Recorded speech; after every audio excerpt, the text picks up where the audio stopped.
G'day everyone. Uh, I've decided to make some more videos because I've had some people ask me when I'm going to make some more videos. I've been a bit slack and now I've got plenty of time like we all have with all this lockdown stuff because of this annoying virus that's going around. I have plenty of time on my hands. I will be going back to work next week, but my hours have been cut down, so I've got plenty of time. So, back to modelling. I'll make a couple videos, I think. But this one is going to be on making custom chassis for builds like your rat rods or whatever you like, or you want to body drop your Ford pickup. This is like I think it's a 55 F-150 or F-100, and I've got my mirrors falling off it. I have to fix that later. So as you can see, this one has got half a custom chassis, just the back half. This technique applies to that as well if you want to make half chassis and whatnot, or if you want to make a full chassis. So what we need is to find the packet. I use evergreen styrene. This one here is one I mostly use, is the 167 styrene, the 2.0 by 4.0 millimeters. If you're in the US, you can work out them numbers. I also use a different size, but I don't have any. I guess I do have some here. I also sometimes use the 168, which is same width, only goes same thickness but goes up 0.8 of a width. Depends on what size chassis rails you want. Most chassis I've built, I've used the 4 mil stuff. If you want to do some details and stuff, it is good to use the 4.8. Here comes a lawnmower. Sorry about that. It's sunny here in Australia today, so everyone's outside mowing lawns and doing stuff. So sorry about the lawnmower noise. But anyway, so what we need is 2 strips of this. This technique, I'm going to show you 2 techniques. I'll show you one and I'll explain the other one. But the first one I'll do is to do a heat bend chassis. So this here is a combo. This one's got a combo of both heat bends and cut bends. The heat bends are these sections here and this section back here. This one is so the chassis can sit on the ground. Because my rat rod's going to be, I'm going to put little airbags, not real airbags, but I'm going to put simulated airbags in there, so it looks like it's got airbag suspension, so it's going to sit on the ground. And this way, when you Z the chassis, this is called Zing the chassis when you do this. And I'm not sure what they call it at the back. I know it's called C-section chassis when they just put an extra C in there, but I'm not sure what they call it the back when they do the chassis like this. Maybe someone can comment on that. I've used this style a fair bit before. This gives you plenty of room at the back to put big tyres, and then the back axle, or diff as we call it in Australia, doesn't fully hit the chassis. You got a little bit of room to play, and it seems I'm still using the standard sort of front suspension you get with the kits. I've got the front set at a certain height to allow for the wheels and the I-beam front to come here. I know you can get aftermarket I-beams with bigger drops and that in them, but I've never ever got one.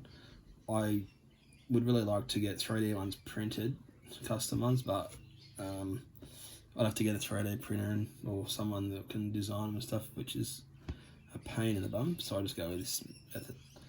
But anyway, back to the chassis. What we'll do is work out your shape and your length and stuff by just measuring your body and that sort of thing, where your suspension goes and how much part has to go under the body, like that. I'm just doing the rails today. The cross sections are easy to work out yourself. So I have drawn up a rough one here. This is just, I didn't even measure anything here, just made one up just to show you guys. This is the shape of the chassis that I intend to use. So I'll just do one section so I don't waste this, because this isn't actually for a car. I'll just do the front section here. So what you do is you get your two, I just use super glue for making all this sort of stuff because you can sand it later and clean it up. So I just get super glue and get it to work, squeeze out a little bit, and just go a little dot every now and then, about this much. You don't want to fully glue it on, you just want spaced out. So it's about this far between the dots for that. And then you just simply glue the two things together. The idea of the dots is, once you have made your chassis, you just get your knife, your X-Acto knife, and you just put it in between the sheets or the strips, and you can just pop them apart. So, and the idea for joining these together is when you make the chassis rail, you'll have two identical ones, so it's the same in both ways. So then you just get a pencil or some sort of pen if you've got a pen, and then you just mark roughly where you want it. The reason this front's so long is then I can adjust it to what size I want later on once the chassis is made. You can do the same with the back as well. And then it's really easy. All you do is just heat your styrene. Don't go too crazy because it deforms it, and that's not quite enough yet. There's probably other ways. People probably heat it with water and all this stuff. I haven't got that worked out yet. And then you'll bend that like this. Try to, when you're bending and stuff, try to do it flat on the table, because you don't want to have it twisted. I'll probably leave it like that. This is just a demonstration here. So you just do that, and you have your bend. And then all you do then is heat here, heat on your next spot, and then bend it back that way. So you come along here and just follow, just bend it to follow your diagram, like your diagram here.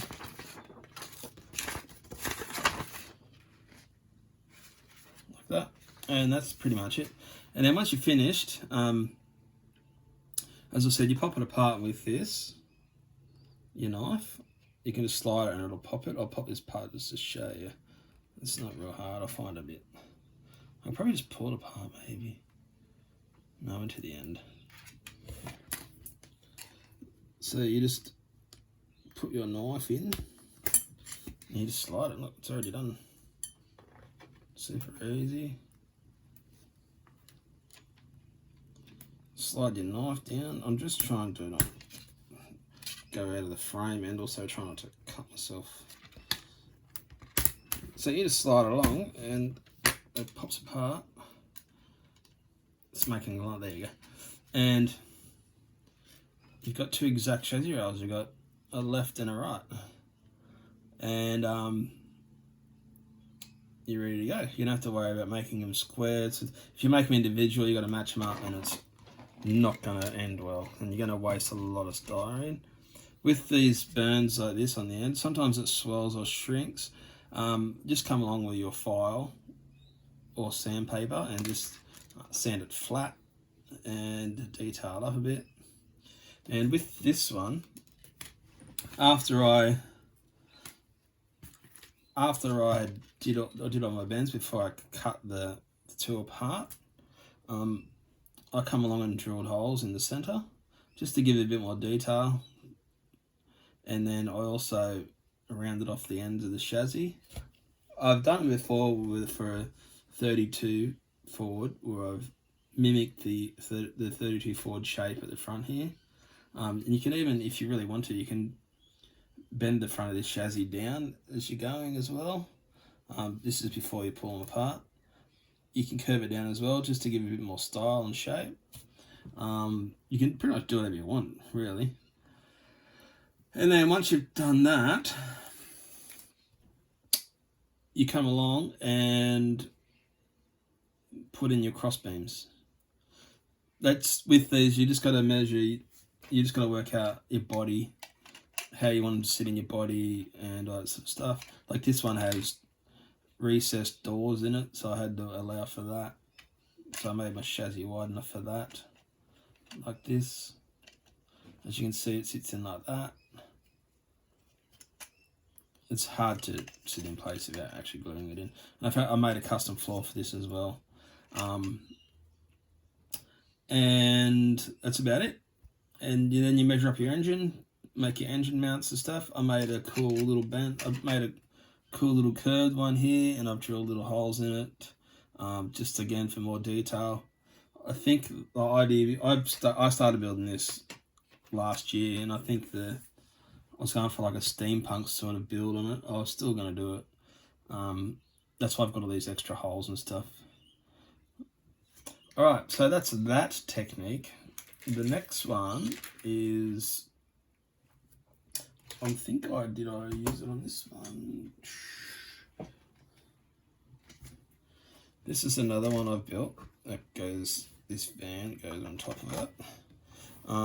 I've been building this for a couple of years now, this van. It's fully scratch built body. It still needs a lot of work. It's got opening doors and opening bonnet and that sort of stuff. So what we have here is, I've used the same technique with the bending of the chassis, but I've used it in different sections. So I've got a different section here for the front and then a different section for the back here. And I've added all the extra cross beams and stuff to it as well. This one's got a made functioning suspension, front and rear. So once you build your chassis, you come along and add all your extra suspension parts and your body mounts and stuff. This is just an example of all the extra stuff you have to eventually put on there and how much detail you can go into. If you really want to, you can put little plates in there with detail in them and stuff, but that's up to you.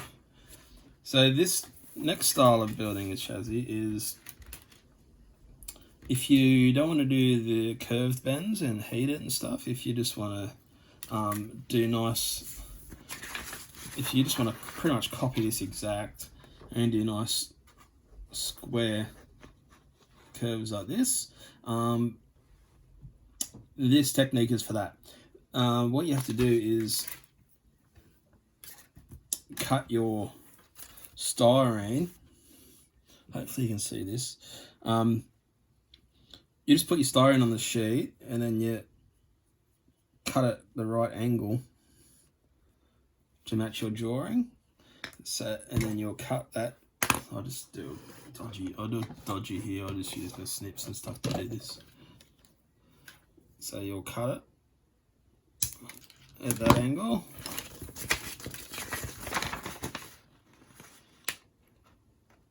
Like that. And then you just go along and you just, I'm not going to build this chassis because I'm not going to waste all the styrene. So you just cut your pieces to match this. Sometimes you can run them out like this, so you just allow a bit of extra, then you join in like that. But the trick to this is, once you draw this on paper, this is how you make these chassis work, and they're strong, and you don't see the joins and stuff. Draw it on a piece of paper. You can cut that out, cut that shape out, like just cut along that line, so you got like a bottom piece of paper with the line there. Transfer it onto a piece of styrene. It's up to you how thick you use it, like 0.75 or 0.5, it doesn't really matter. Transfer it onto here, so you got your, this is rough drawing, your chassis shape. And as you're cutting your strips of styrene, glue them to this sheet, like that. You can cut this sheet so it's just wide enough for the chassis, so you don't waste all this styrene. So you glue it to the sheet, and then you get your next bit, you cut it to slot into here, you glue it to the sheet all the way along, and don't forget to glue where the joint is on the actual on this side of the styrene, just to make that joint super strong. And then in the end you'll have just the styrene stuck to the sheet in the shape of the chassis, but then you just come along and just trim it so it's the thickness of this all the way along, if you know what I mean. Just trim all the excess off, get your file, sand it, make it smooth, and then what you end up with is a super strong chassis, or chassis rail, because you haven't done the side bits yet. And if you put if you do opposites, so this is on this side, the other side goes that way, if you know what I mean. When you look at the chassis from the outside, it'll be smooth all the way along. It won't look like it's got joins in it, and it just gives you a really clean look. So you just clean all that up, and then do all your cross beams like the other one. Hopefully that wasn't confusing. So that's the two ways that I make chassis. There is 3D options out there if you want to go that way. There is some really cool looking 3D ones, but most of the 3D guys are making them, and the printers are only big enough to print like half a chassis. So you've got to buy like half a chassis, or you get a full chassis, but they're generic chassis. The ones I've seen, I think there is maybe guys doing specific ones for like a later model Chevy pickups and that sort of stuff. But hot rods, I haven't seen anything, so you might have to start making your own hot rod chassis. And with the 3D stuff, as I said, they're generic, and you got to make them fit to everything. And it's a great product, don't get me wrong, but you're going to have the same as 6 other people, same chassis. So making your own is a good way to do it all custom, so you got something that no one else has got. All right, cool. Well, hopefully that helps, and hopefully you're not getting too bored in lockdown. And if you are, get a hot rod body and build yourself a custom chassis, and then you can swear at it, do whatever you want to get it right, but once you work it out, you'll find yourself, every build you do, you're gonna start making custom chassis. All right, that's it. See ya.